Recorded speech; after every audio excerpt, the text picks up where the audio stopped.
मित्रों, इस नवरात्र के पर्व में महागौरी ऋचाष्टमम 8वां दिन जो होता है अष्टमी का, वो हमारे सभी बहनें भाई व्रत रखते हैं।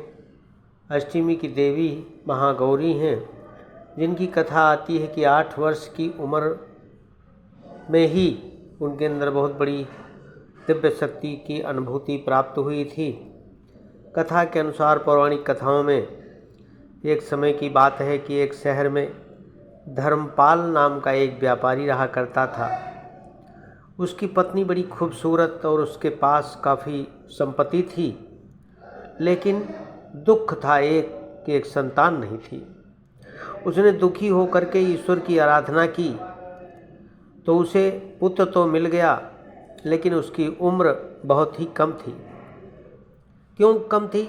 कि उसके पूर्व की कथा है कि पूर्व में उसको श्राप मिला था पिछले जन्म में कि वो 16 वर्ष की उम्र में ही सांप काटने से उसकी मौत हो जाएगी। ये संयोग हुआ कि 16 वर्ष में से पहले ही उसकी शादी एक कन्या से हुई, जिसकी माता का नाम मंगला गौरी का ही व्रत किया करती थी। व्रत करते करते परिणाम स्वरूप ये हुआ कि उसने अपनी पुत्री के लिए एक ऐसे सुखी जीवन को प्राप्त किया, आशीर्वाद उसको मिल गया, जिसके कारण वो जीवन भर विधवा नहीं हो पाई। उसका प्रारब्ध हुआ, आशीर्वाद मिला उसको।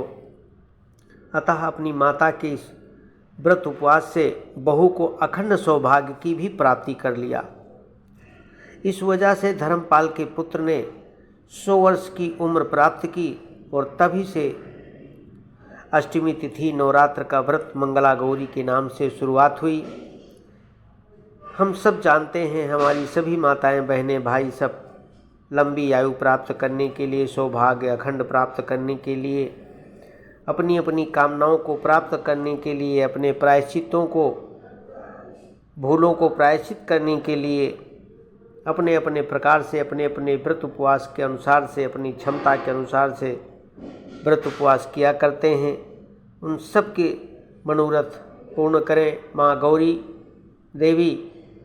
बहुत हमारे भाई भी हैं, बहनें भी हैं जो गौरी गायत्री मंत्र का जप करती हैं, करते करते सुख सौभाग्य को प्राप्त होती हैं। आप सबकी भी कामना पूर्ण हो, इसी कामना के साथ में अपनी वाणी को विराम करता हूँ। अच्छा लगे तो चैनल को सब्सक्राइब कर देना, लाइक कर देना और बेल आइकन को दबा देना। बहुत बहुत धन्यवाद इस नवरात्र पर्व की।